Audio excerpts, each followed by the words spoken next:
Hello, I am Ezra Radabaugh, and today I'll be analyzing a review of Heated Rivalry written by Wesley Morris for the New York Times. Instead of focusing on the show itself, I'll be looking at how Morris interpreted himself, especially how he frames it in terms of genre, form, and then how he does talking about the adaptation itself. And my main argument is that Morris's review is very effective in highlighting the queer joy that comes from this story and how it's able to sway away from our usual findings with a lot of queer media of them often going towards tragedy. To the next. Moore says on top of the first thing you see whenever you click on the article, I'm so used to gay tragedies that I almost missed romance.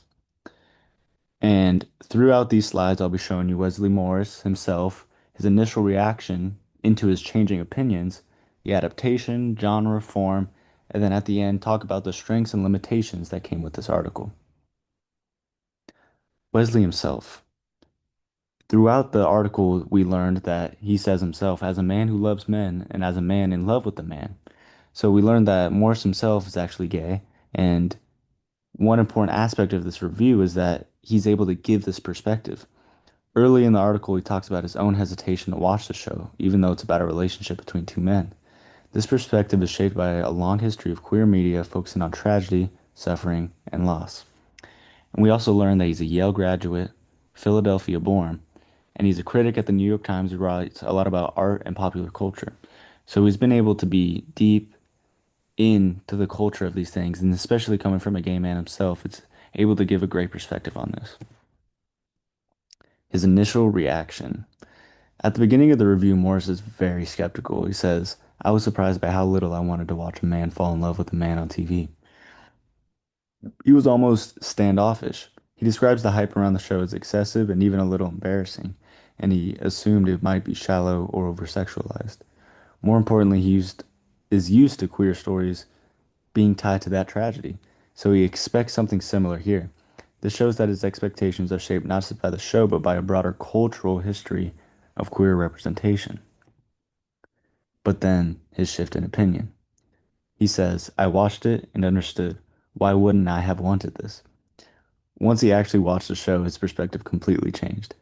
He calls it exemplary as romance and describes it as emotionally powerful and even life-giving. What stands out to him is that the show centers joy, intimacy, and emotional openness rather than that tragedy. He fell in love with the joy. This shift from skepticism to more admiration is central to his argument and highlights how unexpected this kind of story feels. Genre. In terms of genre, Morris frames Heated Rivalry as both a romance but then also a sports drama. The sports setting is an important aspect to it all because it's traditionally associated with masculinity, which makes the romance relationship more impactful. He says, banishes that kind of existential suffering and breaks the traditional queer storytelling, puts the intimacy, meaningful relationships, and emotional fulfillment at the forefront. Form. When discussing form, Morris focuses on how the show communicated that emotion. The sex is an extension of the moods. He highlights the directness of characters, very little subtext, and how the characters are openly able to express how they feel. He noted that the physical intimacy is closely tied to the emotional states, saying that the sex, like I said before, is the extension of moods. Overall, he sees the show as a very dialogue-driven and emotionally transparent show, which contrasts with many other queer narratives that rely on secrecy and ambiguity. Now on to the adaptation aspect of things. Morris does acknowledge that the heated rivalry is based on Rachel Reed's romance novel, and he suggests that the show expands and deepens the original material, sees it as more of an extension. However, he doesn't go into much detail about how the adaptation works on a technical level itself. He says himself, exponentially deepen the worlds Reed dreamed up. Instead of comparing specific elements between the novel and the show, he kind of focused on that more. Treats the adaptation as kind of an expansion, rather than having a detailed translation from page to screen. And that kind of leads me into the strengths and limitations of this all. His strengths, he's one of the biggest strengths he has is how effectively he's able to highlight this importance of queer joy. Connects the show to a long history of tragic queer narratives like Brokeback Mountain, which help explain why the story feels so new and meaningful. And his own personal experience also makes the review engaging and a lot more grounded. Overall, it makes the review very strong as a piece of cultural criticism. However, with the limitations, he lacks on that adaptation side of things.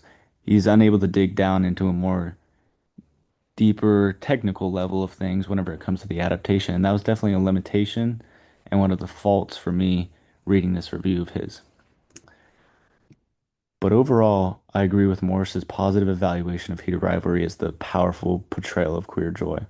But his focus on emotional and cultural meaning means at the expense of a deeper analysis of the adaptation and technical things as well. But thank you for listening. This is my analysis of Morris's review of Heated Rivalry. Thank you.